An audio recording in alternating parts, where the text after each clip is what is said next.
Welcome everybody. Today we will learn about TOEIC reading test. Previously we have learned about TOEIC listening.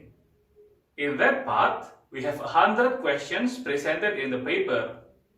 Similar with the listening test, in the reading we will also have 100 questions presented in the test in only 75 minutes. In the TOEIC reading test, we will have three parts. The first one would be incomplete sentence. The second one, we will be dealing with error recognition and text completion. The last part, or the third one, would be dealing with reading comprehension. So let's go to the first part, that is incomplete sentence. So welcome to the TOEIC reading test, everybody. Last week we have learned about the listening section of the TOEIC test. In that case, we have several parts in the listening section presented by Bu Atika. So today we will learn about the TOEIC test, especially for the reading parts, with me, Faiz, as your lecturer. So what is the objective of the TOEIC reading test? TOEIC reading test is meant to measure the ability to understand written English for communication in the global workspace and everyday life. Pay attention that TOEIC is different with the IELTS or even TOEFL. TOEFL and IELTS deal with the academic life or academic background. So that is why the objective of the TOEFL and IELTS are to apply for a scholarship. Meanwhile, for the TOEIC itself, it deals with the global workspace and the everyday life. So pay attention on the TOEIC reading test. In the TOEIC reading test, we have 100 questions presented in the test in only 75 minutes. So each question would be no longer than a minute. It is only 75 minutes. The next one are the parts of the reading test itself. The first part is the incomplete sentence. Since in this case, we will talk about grammar such as adverbs and then suffix and their conditional sentences and others. It will be presented in 30 questions. The next one would be text completion. In this case, we will deal with the text, especially in the tenses, 16 tenses of English, and then vocabulary, and then other parts related to the text completion. It will be presented in only 16 questions. And then the last one would be reading comprehensions, 54 questions.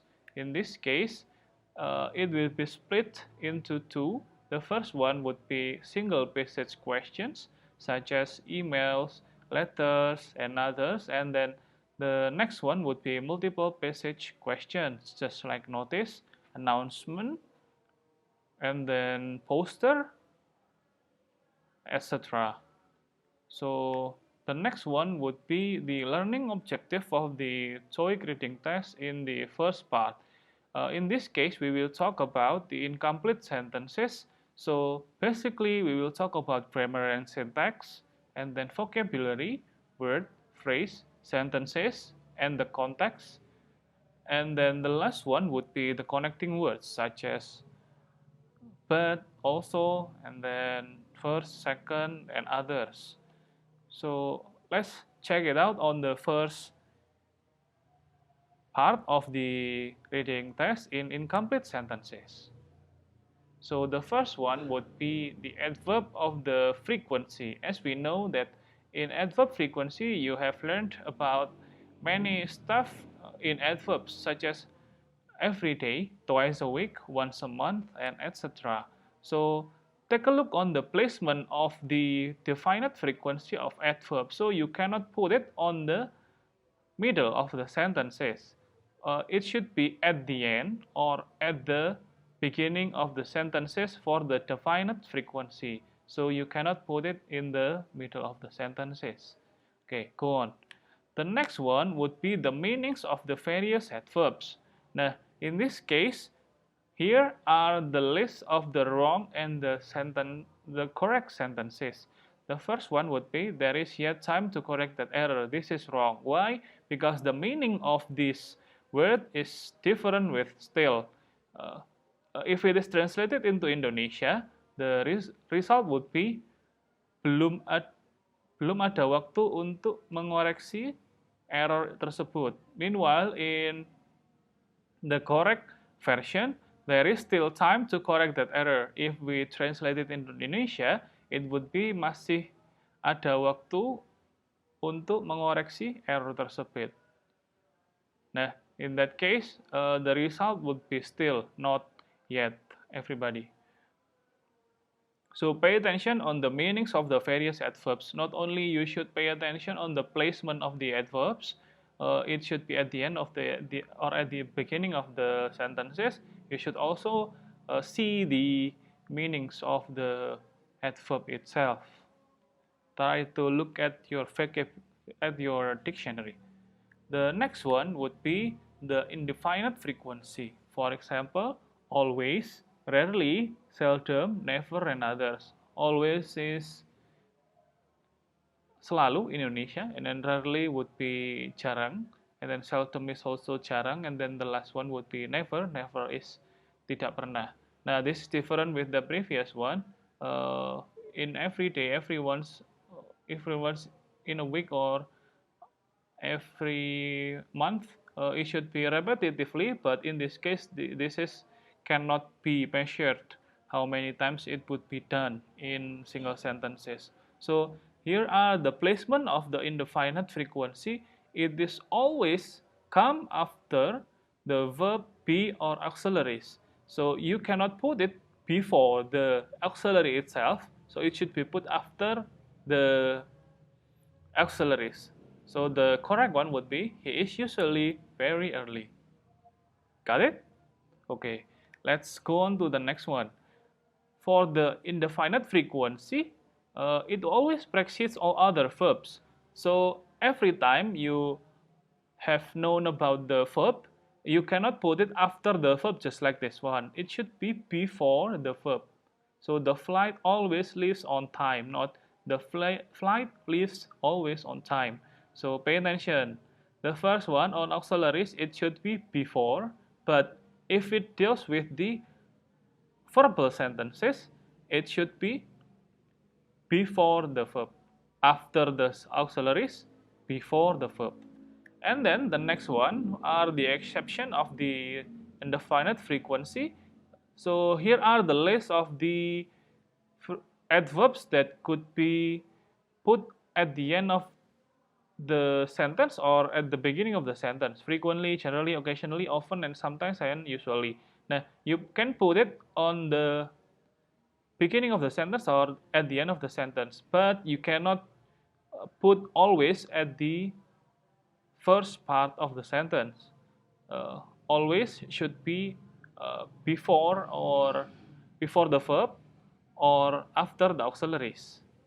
Meanwhile, for these list of words, it could be put at the beginning or at the end. Okay, got it, everyone? If you understand, let's move on to the next part. So here are the practice tests of our adverb of frequency. Just pause this video for 10 seconds and then answer the questions.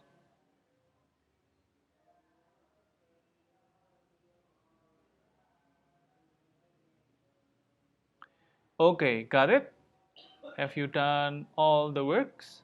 Okay, let's check it out for the answers. So here are the keywords. Are you answering all in a correct way? Okay, some would be correct, some would be having the wrong answers. Okay, take a look on the first questions over here.